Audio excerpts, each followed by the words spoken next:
Carilah kebenaran, bukan pembenaran. Saudaraku, belakangan ini sering kita jumpai orang yang hanya mencari pembenaran, justification, bukan mencari kebenaran, truth. Malah terkadang mencampur aduk kebenaran dan kebatilan, talbis al-haq wa al-batil. Orang yang mencari kebenaran akan mulai dengan meragukan apa yang ia yakini. Ia berusaha berpikir terbuka dan objektif, serta tidak bersikap defensif. Orang yang mencari kebenaran selalu bersemangat terhadap informasi baru, berusaha memahami pendapat dan sudut pandang orang lain, serta melakukan cek and recheck terhadap suatu isu. Intinya, memastikan terlebih dulu semua informasi yang ia miliki lengkap dan akurat, baru kemudian menyimpulkan dan menyampaikan pendapat. Ia tidak khawatir berbuat salah karena itu manusiawi, bahkan mengakuinya sebagai bagian dari introspeksi diri.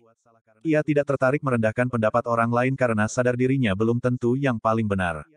Saudaraku, orang yang mencari pembenaran akan mulai dengan meyakini 100% pendapatnya sendiri. Ia sesungguhnya hanya ingin mencari cara agar orang lain setuju. Orang yang mencari pembenaran menyimak pendapat orang lain sekedar untuk tahu bagaimana membantahnya, mengajukan informasi yang mendukung keyakinannya, menyembunyikan informasi yang melawan pendapatnya, memutar opini seolah itu adalah fakta, mengaburkan fakta dengan mengajukan isu lain yang tidak relevan, dan kalau perlu, menyerang pribadi lawan berdebat seolah sang lawan tidak layak berpendapat.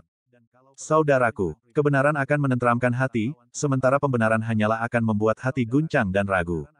Rasulullah Shallallahu Alaihi Wasallam bersabda dalam hadits diriwayatkan dari Wabisoh bin Mabat. Engkau bertanya kepadaku tentang kebaikan dan dosa. Wabisoh menjawab, iya wahai Rasulullah. Lalu Rasulullah mengumpulkan 3 jarinya dan menusukkannya ke dada Wabisoh, dan bersabda, wahai Wabisoh, tanyalah hatimu. Kebaikan adalah sesuatu yang membuat hatimu tenang dan jiwamu tenteram. Sedangkan dosa adalah sesuatu yang mengganjal di hatimu dan mengguncang dadamu, meskipun orang-orang sudah memberimu jawaban.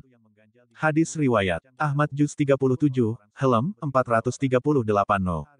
17315. Saudaraku, kebenaran akan bertahan lama, sementara pembenaran cepat atau lambat akan tersingkap kepalsuannya. Kebenaran melahirkan kebaikan, sedangkan pembenaran melahirkan kerusakan. Pengguna topeng pembenaran menggunakan retorika untuk membela kepentingan diri, mempertahankan zona aman dan nyamannya. Pencari kebenaran selalu bermuhasabah, mengintrospeksi dirinya, sedangkan pengguna pembenaran selalu menutupi cacatnya.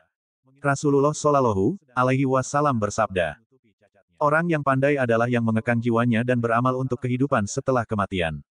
Sedangkan orang lemah adalah yang selalu mengikuti hawa nafsunya dan banyak berangan-angan terhadap Allah. Hadis riwayat At-Tirmidzi dan Ibnu Majah. Kebenaran terkadang pahit dan tidak sesuai dengan hawa nafsu sedangkan pembenaran selalu mengikuti hawa nafsu.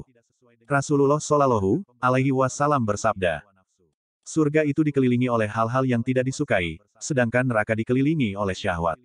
Hadis riwayat Al-Bukhari dan Muslim. Kebenaranlah yang pada akhirnya bermanfaat di akhirat, sedangkan pembenaran hanya akan mempersulit hisab seseorang di akhirat.